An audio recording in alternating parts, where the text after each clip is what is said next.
Good to be back in another game week, right back at it without a bye week here. In some ways, you did have 7 days, but in some ways it's a short week. Coming off a Thursday night game. Friday's kind of a wash. We met and did winner's dinner Friday. Saturday was our NCAA day off of the week. And then practice yesterday afternoon, practice again this morning. So we're right back into game mode. Today was a Wednesday type practice for us.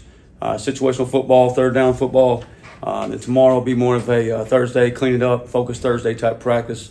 Then a walk through Wednesday, which will be a Friday, and then get on the plane. So you kind of get this time of year when you got a back-to-back Thursday game, or those Thursday games, they can throw you off a little bit what day of the week it is. But fired up for Tulsa. Going 1-0 this week, and as we talked in the locker room the other night, the 1-0 means something extra special this week. And it's not just about getting a 6, but it happens to be getting a 6 this week. And it happens what 6 wins means for this program, for these seniors and the players in our locker room. Obviously we want to go win a bowl game and all that. But as we've been preaching for the last 3 weeks, you can't worry about 2 weeks from now. You got to worry about today. You got to worry about practice this morning, going and having a great lift, going to class, winning the day there, coming back from meetings this afternoon, winning the day there. So it's always about what's in front of us now. And right now our opponent's Tulsa. It's the biggest game of the year because it's the next game. It's the one we have this week. And that's how we're always going to focus on things throughout this program. It's going to be about the next opponent is the biggest game of the year. We're not ever going to overlook anybody. All right? It's always going to be the biggest game of the year, most important game of the year because it's the next one. And it's a chance to get a win. And you only get so many chances to do that, so many opportunities. So we're going to make sure we take full advantage of that. And our guys have been locked in on a mission. Just really proud of them, the way they're attacking this thing and the way they go about their business. And they keep everything right in front of them and focus on the day. So just, proud of those guys for doing that. Coach, how valuable a bye week can be. Tulsa gets a bye week for playing you guys. Just, I don't know, does that change anything from your guys' perspective? We talked about it this morning. We talked about, hey, we had practice yesterday afternoon. We obviously didn't want to practice on Sunday morning, but you practice yesterday afternoon, turn around, quick practice this morning. Nobody cares. Nobody cares you have a quick turnaround. Nobody cares they have a bye week. Nobody cares that it's another Thursday game. Hey, we get to have a Thursday game. We get to go play an opponent this week. So that's more the mindset we take. I did think, coming off a bye for us, we had 12 days going into FAU, had a chance to get fresh. But that's the big thing right now. You just got to keep your players fresh and mentally, physically, so they can go play on Thursday night. And, after this one, you get 9 days to get a chance to catch your breath a little bit. But, we can't worry about the things we can't control. It's always control the controllables. And right now, just got to take advantage of each and every minute with urgency, intent, and purpose to go get a win this week. What do you see on tape with Tulsa? The last game, it looked like against Florida Atlantic, there was some tape that you could go deep on them. What do you see with Tulsa? I think that's a really good job of Caden and those receivers doing a really good job of, hitting balls down the field and taking advantage of it. I think Tulsa flies around, plays really hard, some cover threes, some man coverage there, 4-man front. I think 1-19-0, Miles Jackson from Atlanta there is a really good player.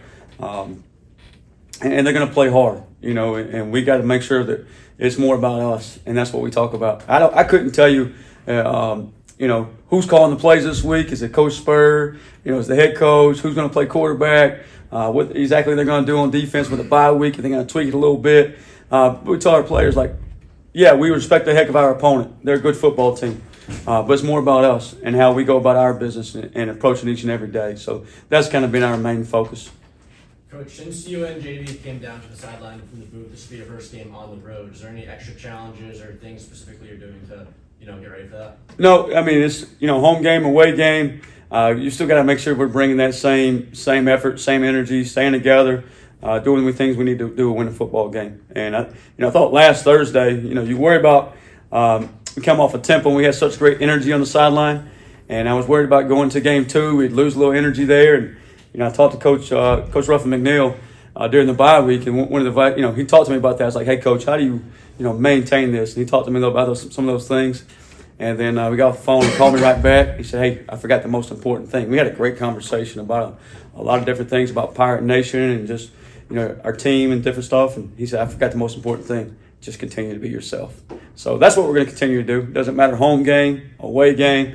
We're going to go attack this thing, continue to be us, and make sure we're ready to ride. Obviously, late in the game, you guys got a lot of twos in, especially on the defensive side of the ball. How big is that for going forward in case there is an injury? Now those guys have seen that in-game Yeah, experience. it's so huge in a lot of ways. It's so big for your locker room. I think 30-something guys played defensively. A bunch of guys played offensively. And just now every guy feels like, hey, he contributed in the game. He was in Dowdy, in front of Pirate Nation, and he contributed to a win. And also, like you mentioned, now it's 20 snaps that he got or 10 snaps that young man got that can help him build on for the future. And he got game reps instead of just practice reps. So those are huge. So that was good to see. At the end of the third quarter there, we had a discussion with the offensive coaches. We're going to run the ball, get to the fourth quarter, and Coach Baker says we'll go ahead and slide the 2-0 line in, get some of those guys in. I said let's wait a series. And I didn't want to get sloppy in the fourth quarter. We played really well, and I said we'll do it the next series. I didn't realize we were getting ready to go on a 16-play drive and go stick one in the end zone, and then FAU held the ball for about another 15 plays there, so eat up almost the fourth quarter. I think we only had like 3 possessions in the second half, but it was really good to get those guys in at the end of the day. You obviously practice against this offense all off season. Is anything they're doing at this point, is it surprising you, or is this just what you saw at times with them, their explosive plays? Yeah, and I just talked to the guys about this. Their effort, our energy, and our mindset right now is the biggest key. Like we got, all those things are going the right direction. And really the execution piece and, converting this or doing, those little things, until you're playing with great effort and you have that great, and you're playing that mindset and that confidence, some of those things, they aren't as big. But now that you have those things, now you can focus on, hey, don't take a false step here. I'll cut off the right foot, all those type of things. And offensively, they're just hitting those things and playing with a lot of confidence. And once a football team gets rolling with some confidence, you see big plays happen on both sides of the ball. And that's what's happening offensively right now. They're rolling, they got things going. And the other thing's going on is like now both sides of the ball have confidence in each other.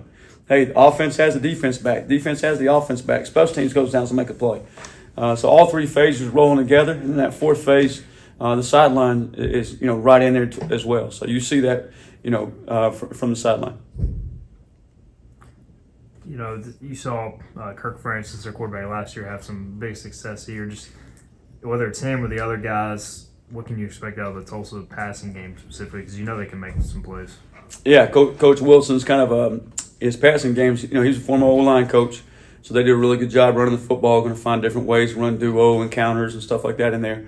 But the pass game is a little bit more just air raided as far as we call it choice. The wideouts have a choice to go deep, or if you're on top, they're going to sit down. And I think Francis does a really nice job of throwing those guys open.